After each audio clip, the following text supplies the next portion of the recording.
Today's topic is promoting the green economy through storytelling. Hello, everyone. Good to be with you once again. Today, we have with us a person who's unusual in the sense that at least I've never heard of promoting green economy through storytelling, but he's actually doing it. He's Saurav Dhakal from Nepal, and currently he's in Nepal. Over to you, Saurav. Thank you, Subodh. Thank you to having me over here. I would like to share my slide. Okay. While he's doing that, I will pause the recording and we'll be back after he's ready.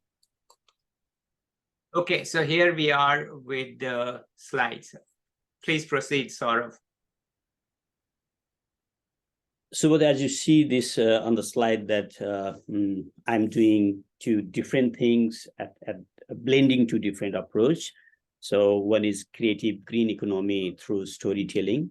My background is I used to be a journalist some years back. In 2010, I started a small startup called Story Cycle. So at that moment, I realized that the penetration of the internet is going very fast, especially in the global south. There is good connections has been established in different rural part of the area, but the content, we didn't have local content on the internet. While you look into the internet, you'll find all the informations, knowledge from the global north. Then I realized that how we can do differently. So how we can work with the young people through storytelling approach to bring their stories for the internet. So for that work, I realized that I need to travel in different part of the rural sections. So I choose the sections called Great Himalayan Trail. This is the trekking trail, but one of the longest trekking trail in Southeast Asia. It's around 1,555 kilometers. So luckily, I get a chance to travel in one shot, and that will take me 99 days to cross the section.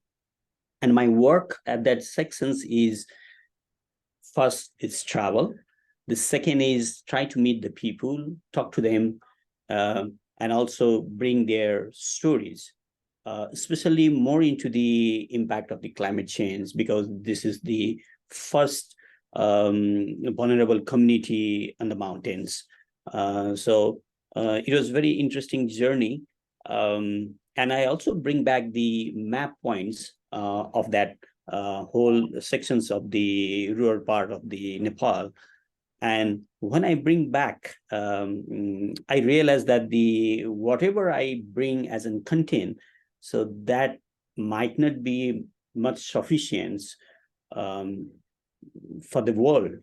So then I start working with the young peoples to organize a story camp, so that the young people put their stories, prepare their stories, and share their stories on the internet by themselves. So at that point in 2012, 13, there was no TikTok, but now you can see there is a TikTok, so people can share their stories very easily right now. But at that time, I realized that the technique of capturing this story is also important to bring back their stories for the internet.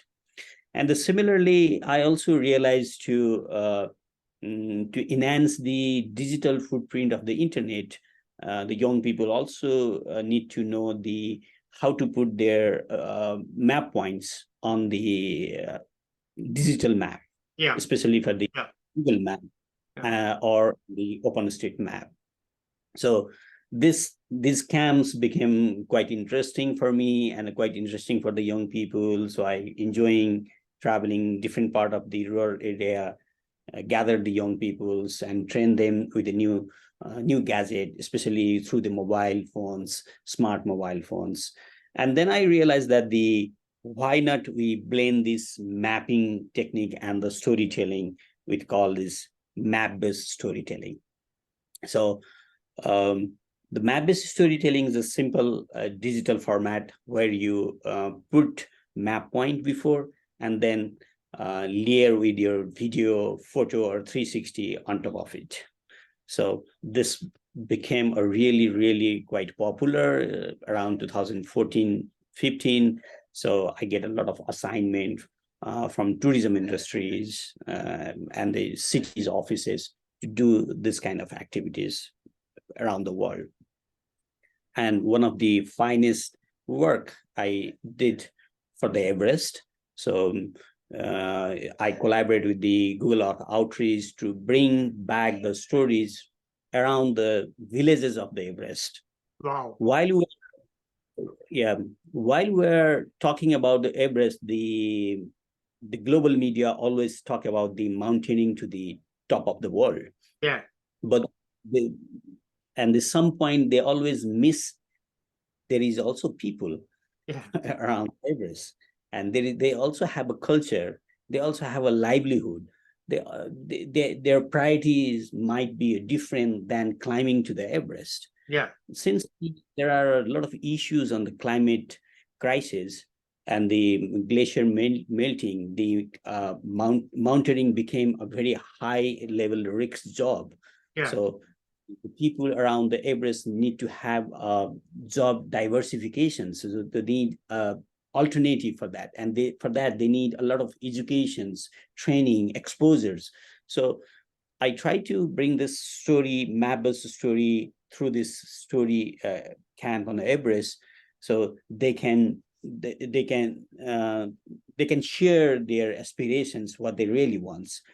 And culturally, we are not accepted to climb any mountains. So because we culturally we worship mountain as in God. Yes. But for the economical purposes, we do we ask God to give us excuse because we need to earn some money. I understand. I think I know this. Okay, so let's continue. So this storytelling became a interesting milestones on my journey, and so when I bring back these stories, I also realize that we need to bring back the stories of the different things, like the stories of people, stories of places, and most importantly, the stories of product as well, because there are local products, local crafts, so they need to be more usable. So then at the same time, there was an earthquake back in Nepal in 2015, and this is the this century biggest earthquake in our areas. Then after that earthquake, I quickly realized that this is the very good time to redesign our cities, our villages, with this kind of green elements on that restructuring process. So by using the similar idea of storytelling and mapping, we come up with the campaign called the Dream City. It's a designing sustainable and democratic cities, where we do a very small things. We work with a couple of cities right now, but we do a simple 4 steps with the young people on that particular cities. Okay. First, we do a story camp where the young people know how to bring the stories, how to identify those stories around that places. They identify the special product, special place, or in a way we can say that they try to brand that place with the stories. Okay. Second, they also discuss or come to share their aspirations, how their locations will be looks like after a few years, especially after 10 years, 20 years, how they look like, how they would like to stay on that place when they became adult. So aspirations. Third, they also do a map points. So especially they map points the natural resources and the modern amenities like the schools, infrastructures, services, and they're trying to see the modern infrastructure serving their community or not. Like in the rural part of the rural part in Nepal, so there are very big gap of developments in urban area. You have all the facilities you can get, but in the rural part you can't have access those infrastructure like roads, hospitals, education system. So they map those both things, and based on these three data and informations, we try to organize a build camp with the local city office to design their city in a way that the young people would prefer to live or stay on that points. Yeah. Very looks like it's a more like a participatory approach to design a city. Yeah. And in another way, this is also a data-driven decision making for this city government, that they are trying to make a budget, trying to make a planning. So these all young people will be engaged on this process. Yeah. So while we are doing these things, I will consider the 5 different focus area that I try to focus with the resilience of the cities. Our city has been designed with a more and pedestrian friendly or bicycle friendly, or we could have a design the city then sustainable urban mobility plan or not. So yeah. I'll take a consider of those angles while we are working on the cities.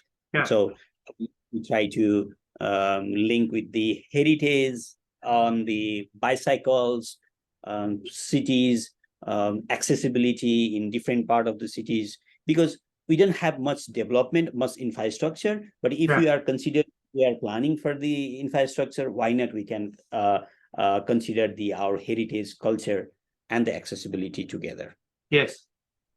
And interestingly, we also realize that the food system is also important part of the city. So how we can map those informations and data around the city or in a specific locations that the young people can identify.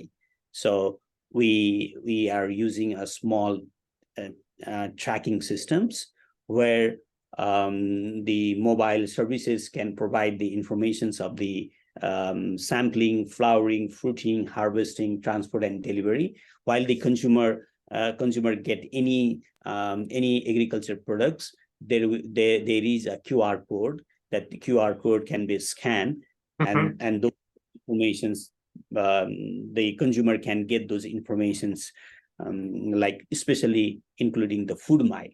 Yeah. So this is very interesting approach of storytelling of the product. And this also gives informations of the food mile from the production center to the consumer's point, so that the consumer can decide how long food mile I should take. Yeah. Or that is also is a calculative approach of the consumer behavior. They can decide whether I'm having an apple from America to Nepal, or I'm having apple nearby the mountains while I'm consuming. So this gives a very interesting decision-making process to them. Yeah. And recently, we are also trying to design Karesa, a mobile app that is more deal with the urban setting, where they can have a rooftop farming, small gardening if they have a space, and that they can also make a local marketplace we call heart in our areas. So now because of the big marketing approach, we do have a big malls, big supermarkets, and the small market system has been collapsed. Yes. And after the COVID, so people now realize that we need to have a small marketplace that is more resilient on their value chain systems. Yeah. So why not we revive those kind of market systems? But it's very, there is a very strong oppositions from the government side, because they believe that the taxation system is only happen while they promote the marts or the Yeah. supermarkets. Yeah. So they cannot collect the tax from the small local market system. So these are the kind of conflict that we are facing. But Yeah. we are trying to convince the government that this is the part of creative green economy, because this market system has been happened since century in our Yes, of course, it's old. It's very old. very old, and it has a reasons. That's why it's in our civilizations.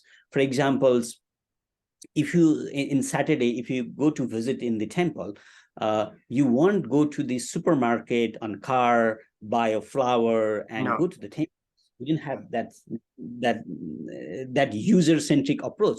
So we go to the temple, and in front of the temple, we get buy a flower and to get to to go to the temple. So this kind of user-centric approach need to be revived, or in a say preserved, to create our economy. Yeah. And in the so that's why we are trying to blend with the new technology and the concept of the green creative green economy to understand this is a resilient economic system. Yeah.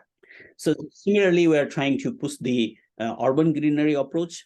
So, and more focus on the indigenous and the local trees, not the trees that is we bring from the Brazil and other part of the world with the name of beautification of the cities. Now it has been an issue that the cities are inviting the flowers and many different kind of species throughout the world to make a beautiful cities. But we need not only the beautiful cities, we need a resilient and the biological sustainable city. We need to have some bees, we need to have some birds around our homes. So that's city need to be more resilient on that. So for that, we try to go to the local streets and see what are the plants we have, how we can regenerate the new plants for our cities. And for that, we are also working on the plantation toolkits. So we have make a data of the local species that is available in different cities, and that is more resilient for our cities, kind of things. Okay. So we also try to promote the ecotourisms in different part of the cities where we work, where we do a story camp or a dream camp. So they connecting with the young people, so they can work as a guide. But we try to focus them on the sustainability part of their activities. Yeah. So that they can enhance the digital footprint of the location, but they have to reduce the carbon footprint of the same location. Yeah. And the most importantly, we recently realized that this craft, nature-based craft, need to be revived, and that need to be connected with our cultural heritage lifestyles, so that we can generate the income and job opportunity for the young peoples. So need value chain research of the different products linked with cultural aspect. For example, in Diwali, we need a lot of lamp for our celebration. But now you can get the electric lamp that we import from the China. Even we get the electric gourds nowadays that we keep in our house. But if we can think in the different way, that focusing on our different culture and heritage activities, then we can produce the required material for that culture. So then we'll get a lot of economic small economic micro enterprise around that cultural activities. So that's why we are trying to figure out what are the culture that we serve in different locations, different seasons, and what will be the product or material that we can innovate on around that material innovations on those specific product. So for that, we organize a cohort for the young people, so that we call this In Our Hands. So the young people bring their idea. Okay, so for Diwali, we can promote this kind of product A, B, C. For the Chhat, we have a different. For the Dasera, we can have a different product we need for the market. And to serve that market, we can start thinking and at this point, not in front of the festival, right? We have to think before the festivals, those kind of things. So these all things happening after the COVID, because people realize that, okay, we need to revive the local production systems, local market systems back in our traditional way.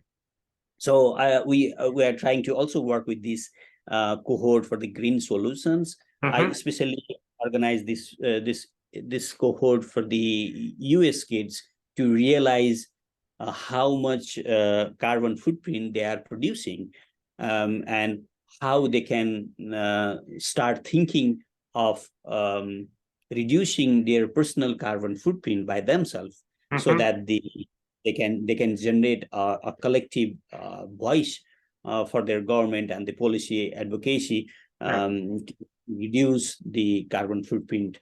And that will give very interestingly global pressures for the global north to realize their personal carbon footprint calculations. Yeah. So in the same way, we are trying to link with this Greater Himalayan Trail.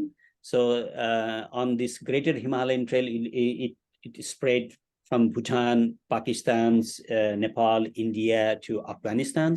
This goes around the mountain sections. Yeah. Length of this Greater Himalayan Trail will be more than 2,500 kilometers. Yeah. So we recently work in the Ladakh. You might heard about these locations. And the Ladakh, there is one interesting engineer, Sonam Wansuk, who is building artificial glacier. The left side of my screen, you see they create these artificial glaciers, and they try to preserve those glaciers for the summer seasons to harvest for the agriculture purposes. And we do have similar locations back in Nepal. So we are trying to learn the technique of the Ladakh and bring that technique to the Langtang, and the similar kind of terrain, similar kind of climate, and the similar kind of glacier melting issues, to bring back those technique of the stupa, so artificial glaciers, and promote these two locations with the sustainable tourism approach. Okay.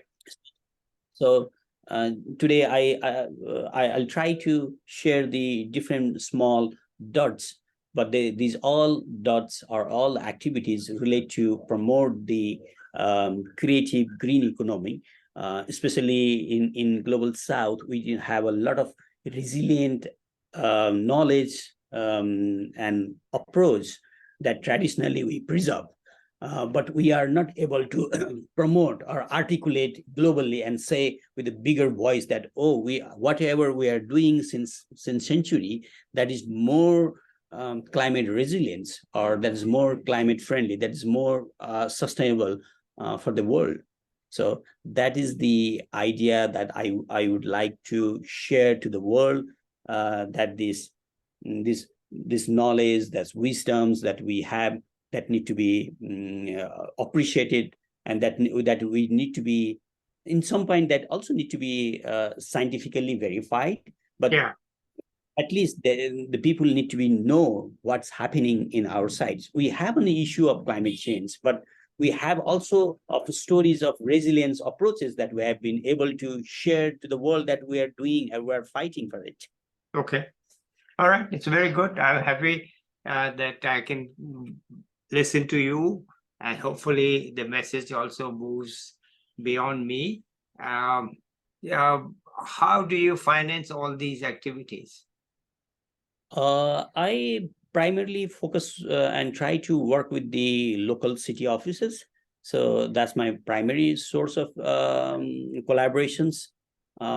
Second, I always try to do the social enterprise model or social entrepreneurships models that we, while we are producing the product, so we try to sell it. For example, for the fruits and the vegetables, so we collaborate with the one online platforms called Green Growth. So they buy those products and deliver to the urban rulers. Yeah.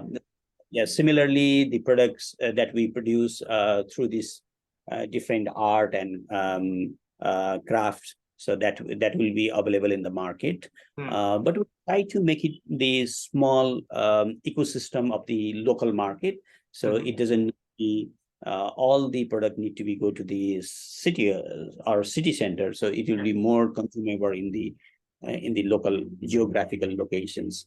That is the second approach. And we're also looking for some grant, some competitions that fight with different ideas to promote this and these kind of activities.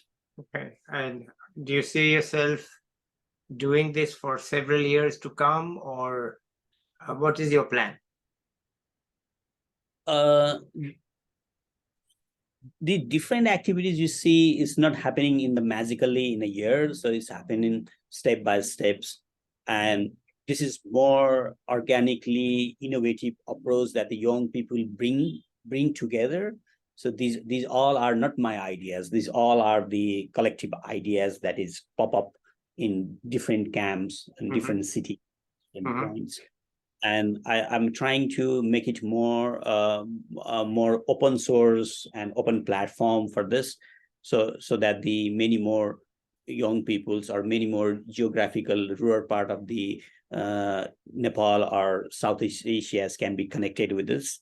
So I think within the few years, so, and I'm trying to push it to have some level of policy interventions through the city to the next government, that they start putting the investing on the different startup in terms of green creative economy.